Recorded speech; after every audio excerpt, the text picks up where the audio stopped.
How to write a love letter for the charmer. I think the charmer is an interesting archetype from the book. I'll show you the book. I think it's an interesting archetype because it's one that actually complements each other really well. It's not like you don't need a siren for siren or a coquette for a coquette. Actually, if you have two coquettes, that sounds like a nightmare because they're both like pulling away and being cold, and then like they're not very compatible with each other. And even if they are, they're not the most compatible with each other. If you hear Christmas music, I'm filming on Christmas, and that's how I know I love doing this because I'm not even like, oh, I'm filming on Christmas. I know, like, I'm filming on Christmas. By the time you see this, it's much later. But there's some that just like repel each other, or they're not, at the very least, they're not the most compatible with their own type. But I actually think the charmer is like waiting to be charmed. And it's an archetype that works really well with each other. So we'll explain it so you figure out if you are the charmer or if the person you like it. You want to write a love letter for the charmer, and maybe you're both the charmer. Because it's kind of like a all encumbering thing. It's also bits of the charmer can be used in any type of love letter. The charmer much more feels like a personality trait than a full personality, in my opinion. It can be, but it doesn't have to be. Whereas other things, you kind of have to go more full send. Okay. So the charmer is seduction about sex. That's its whole appeal, and we'll break down the traits of that. But that is the whole appeal of it, which actually is so cool. The charmer is also very much used in other areas of life, not just love letters and seduction. Yeah, we're just going to talk about love letters today. So, the four components of the charmer are good listener, actually five components. Good listener, focused attention, they produce boosted self-esteem in the people that are around them. They take pleasure in wooing people, and they use kindness as power. Those are all things that they have attributes that they provoke in others. They're very much a provocative archetype. The far more sort of provoking things in others than things themselves. That's why I'm saying it's a part of a personality, not a full one.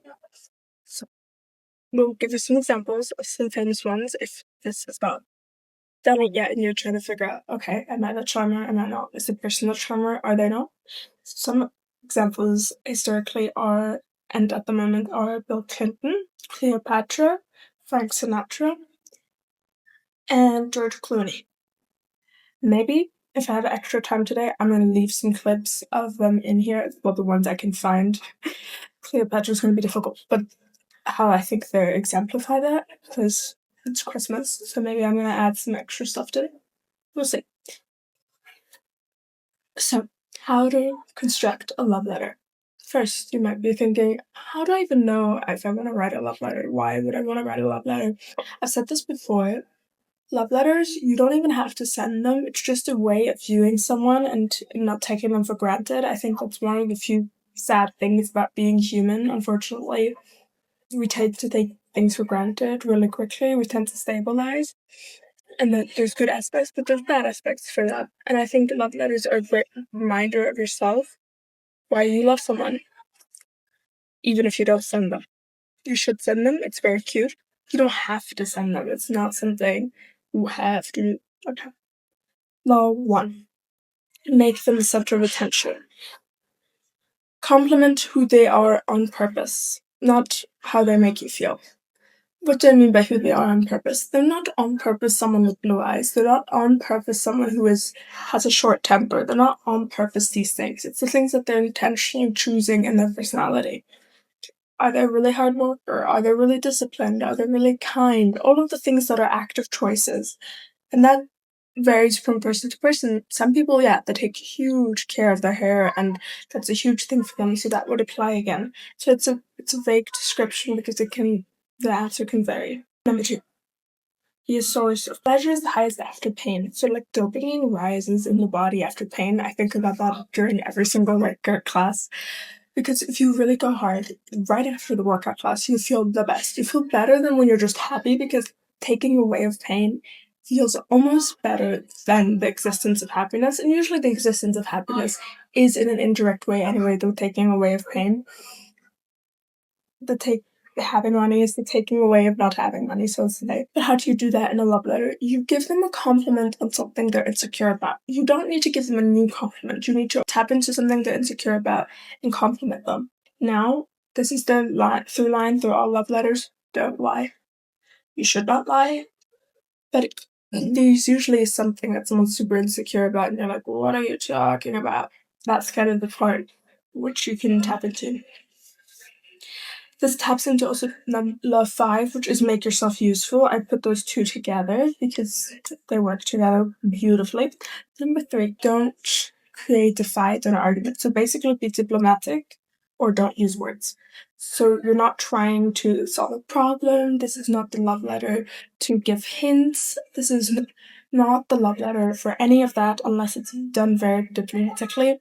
The best explanation for diplomacy I've read ever is it's silly, but I love it because it's quite simple. Is being diplomatic is the art of telling someone to go to hell and them asking for the direction. Obviously, don't tell someone to go to hell. Obviously not.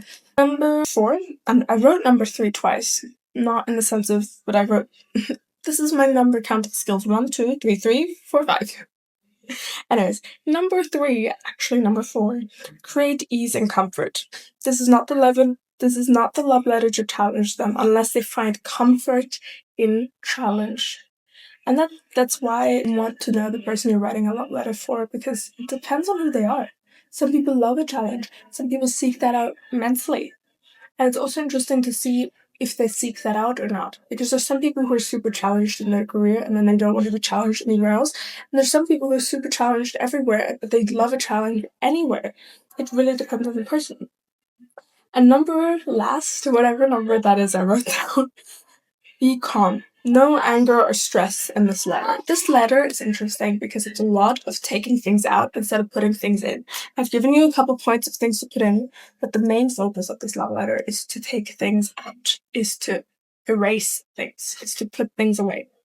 So as my little Christmas treat, I'll put in some clips of charming moments I think are really cute from the examples I've given at the beginning, and I hope you had a good Christmas. It's really late Christmas version, but I filmed it on the 25th. And yeah, if you want tips, if you want to write the love letter in the comments and want my advice on it, then let me know. And go check out that and then the trailers of my books.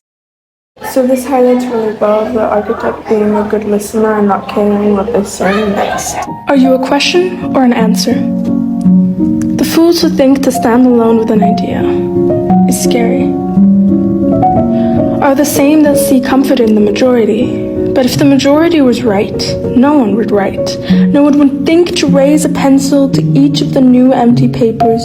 Nobody would want to turn paper into pages.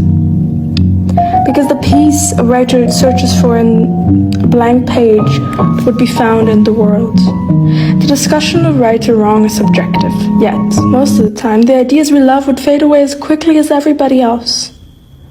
We love to be loved, but don't love to be questioned. Yet, wouldn't you rather be a question everybody answers differently than an answer nobody knows? They might never see you, and you might never see them. They might never see you. They might never hear the disappointment in your silence. They might never know the sentences you want to say but don't in fear of sounding like a broken record. They might never see all the insecurities you don't point out to them because you're scared they will stand out to them now too. They might never see the small changes in your pupils when you look at them because they never see your eyes when you don't look at them. They might never see you outside of the context of them. They might never hear the small sighs in the morning when you start another day trying to be better, but being pretty sure you will fail. They will never hear the songs you skip because they make you too emotional. They will never hear all the things you think are so clear, but you never said to them. You might go through life hearing hearing different reviews of the series of books which is your life, none true, but some quite inventive and far-fetched. You might never be seen or heard the way you crave to be. But maybe you will. And that maybe makes it exciting. That small string of maybes might hold you up. It is what makes you go out on yet another date you hate, to get dressed, to get to know someone outside of their home, to try to talk. A small maybe is what we live for. The small maybes of life.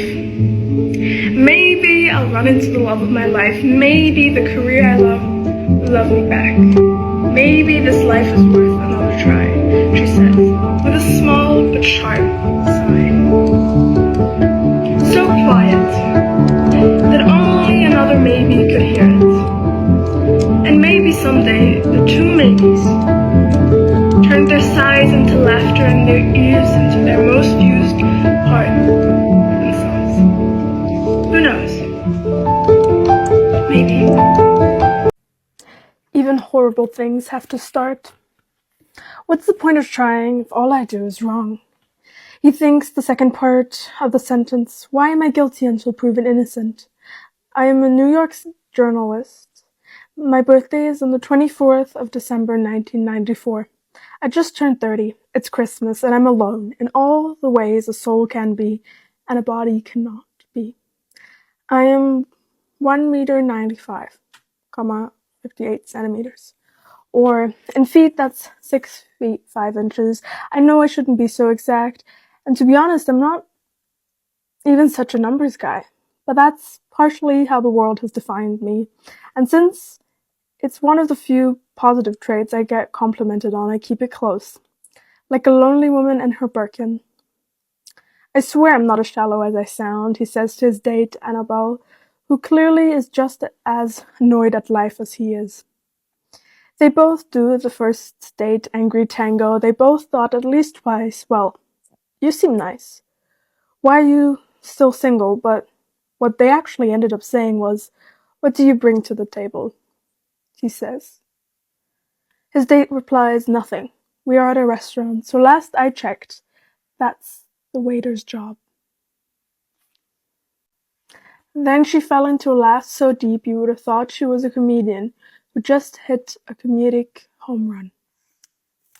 That was the first page and one sentence of the second page of my fiction book. It's called The Great Souls Disconnect.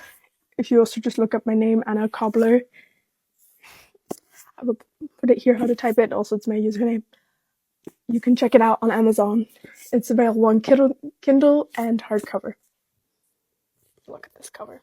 I hope you enjoyed those trailers of my books, and if you want to read on, order them on Amazon. Everything is linked in the description, always. And you can also always look it up under my name, Anna Cobbler.